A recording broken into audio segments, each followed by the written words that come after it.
All right, so welcome to another video in our culinary series here. Today we're going to make some pizza dough. We're not going to make as much, a small amount that you make at home. We're actually going to make about roughly 200 dough balls. So I've got my trusted, but anyway, I've got a helper with me today, Mr. Smith. And so first off, you need to do is get your mise en place together. And I talked about this many, many times. So mise en place is about getting everything together. If you're a footballer and you're going to get ready for the game, you're going to lay out all your uniform. That's your mise en place. If you're a painter, you're going to get your brushes and stuff. That's your mise en place. We are making dough, so we have to get our mise en place. That includes all the equipment that we're going to need. So in this case, we need a container here for measuring the water. We have flour, we have some ice, we have some oil. We needed a scales here. So we've got all our stuff. That's our mise en place. So we're not running around looking for it while we're trying to do things. Right, first off, the recipe calls for 50 pounds of flour. So that's what this bag is here. This costs about 18 bucks at the moment. And then we need some yeast, salt, water, and some olive oil. Now there's one other thing, and that's called a baker's ratio. And this is how you can remember things easily. So the flour is always 100%.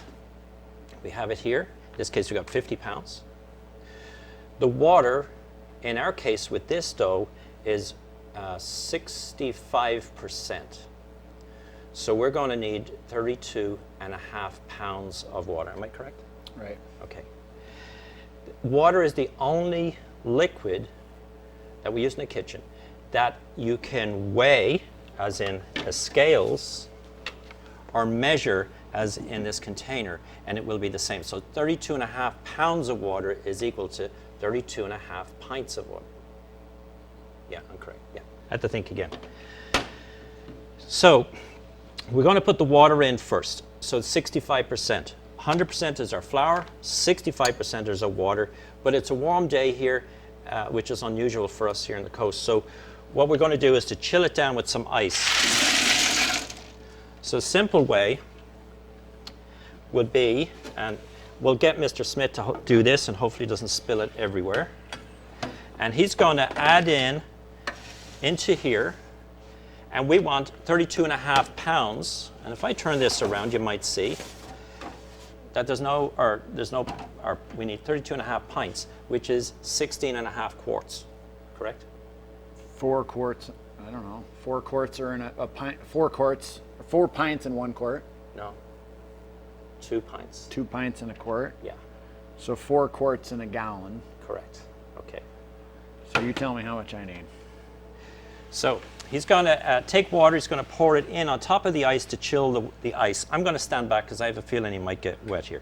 So I need 8 pints is, so how much do we need? 32 pounds? 16.5 quarts. 16 it's written on the outside of this. Oh, there we go. Okay, here we go. Oh, you got to.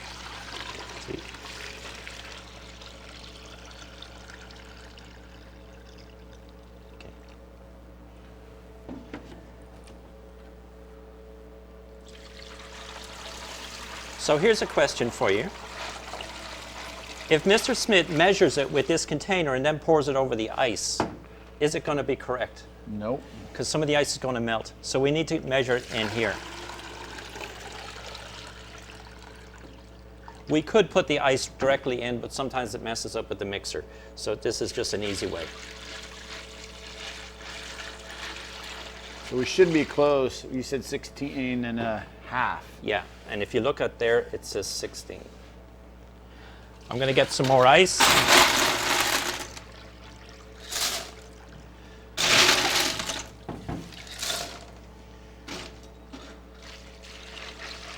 Now, even if you're making just a small batch of dough at home, if the water is warm, or if you're on a warm day, you've got to chill it down a little. It's going to make your life easier. Now, we're going to just turn this a little bit this way so Mr. Smith can see as he gets closer. And we'll need to lift this out because We'll need a little more water. this will kind of mess with our amounts here.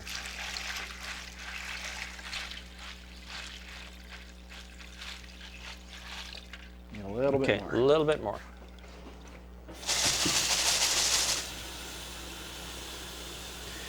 Now, we have our water and our salt in this recipe comes to 1 pound, which is actually in our baker's ratio is 2%. There we go. So we got our water. 65% water, 2% salt. This is some kosher salt. We have here sea salt's good too. Any salt really work.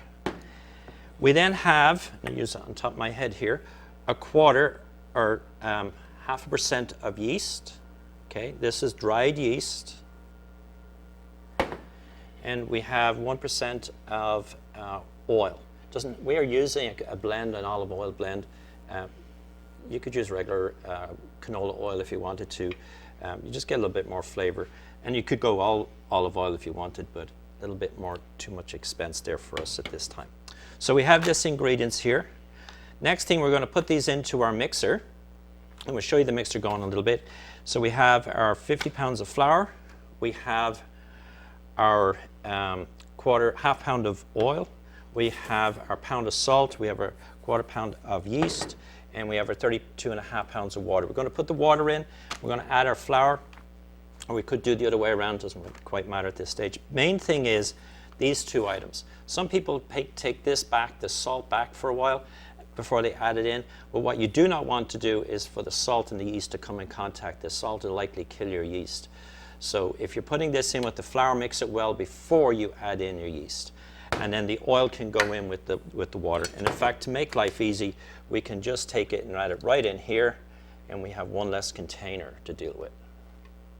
All right, so we'll get on with the next part. So we're at the next stage here, and we've put our flour in, we've put our yeast in. What else have we put in, Mr. Smith?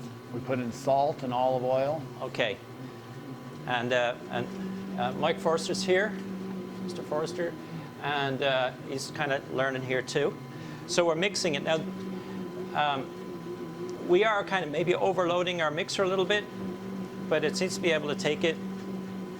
We're going to mix it now for, just a little shy of maybe 8 minutes or so, and then we're going to let it sit. And that sitting is what we call hydration. And that's where the flour starts to absorb the moisture, and it kind of makes the mixing a little bit better in the end. So we're going to let it rest or hydrate for, we'll give it 10, 15 minutes, and if you have time, even 20 minutes. One thing that we do have to be careful about here is it is warm in this room today. That yeast is going to get going because it likes it, it likes that heat, and we don't want the dough to get away on us. That means start to rise too quickly and stuff, and it gets too hard to manage. So, Mr. Smith, if you lift up that if you lift that grate up, what happens? It'll stop. It stops. So that's a safety device. So when we're working with it, we do not want to be messing around right away. You never make it so that sometimes people try to mess with the switches so that you can lift it up and keep it running. Never do that. This thing will take your arm off. So you have to be really careful. Don't stick anything in there to scrape the edges or anything. You've got to make sure that you turn it off properly at the switch. And preferably if you're cleaning it or doing it like that, you unplug it. Okay, so this is mixed long enough. We're going to hit that, Mike, if you could hit that red button there, give it a good smack. There you go. So that will stop it, and then we are going to set up with the rest of the mise en place to get this weighed out. Okay, so we'll be back in a second. Okay, so we're at the third part. We've mixed the dough. Dough's on the table, and we have to work quickly at this stage. So my two helpers, Mike and Jake, are going to weigh. What have you to weigh it out to? 7 ounces. 6.9 to 7.1. It gets better. Okay. So what we want to do is make sure that all our dough balls are the same, because if we have a 6-ounce dough ball and a 7.5-ounce dough ball, and then we sell that pizza, somebody's not going to be happy. Right? So we need everything has to be the same, right? So we're going to go and we're going to divide this out, and I'm going to give them some dough here. Now, some of the ways to do this, you can, if you get the dough and you have it in a line, and then you can just chop off pieces, right? And hopefully you can get pretty decent at it. So we'll get a chunk here for Jake. And of course they've washed their hands and everything beforehand. And this is a dough scraper. And we'll use this to cut the dough and to move the dough around on the table.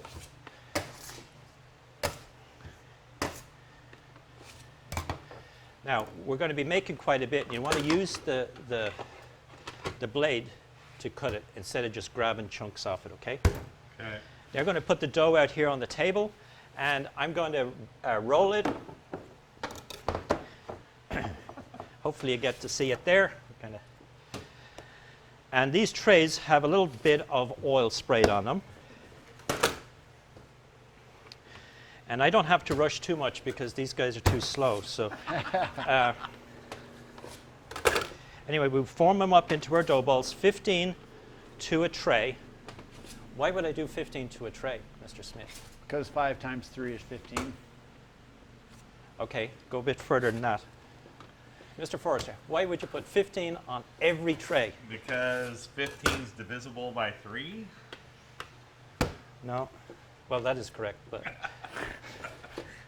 All right, so what we're going to do is we're going to put 15 on each tray. Simply means we just count the trays and multiply by 15, and we know how many we've got done, or how many we have left when we're doing our pizzas, okay? Exactly 7. So if you had 12 on one tray, 15 on another one, 18 on a different one, 7, you would never know how many pizzas you had. We're almost touching there. It's okay, I'll fix the errors. So we're going to work at this. It's going to take us a few minutes.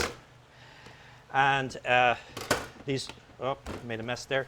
These dough balls then will go into our refrigerator. We're going to put them in the refrigerator, kind of spread them out and to chill them down. We want to get the heat out of the dough so that overnight it's going to ferment nicely. We don't want this to proof out on us too quickly.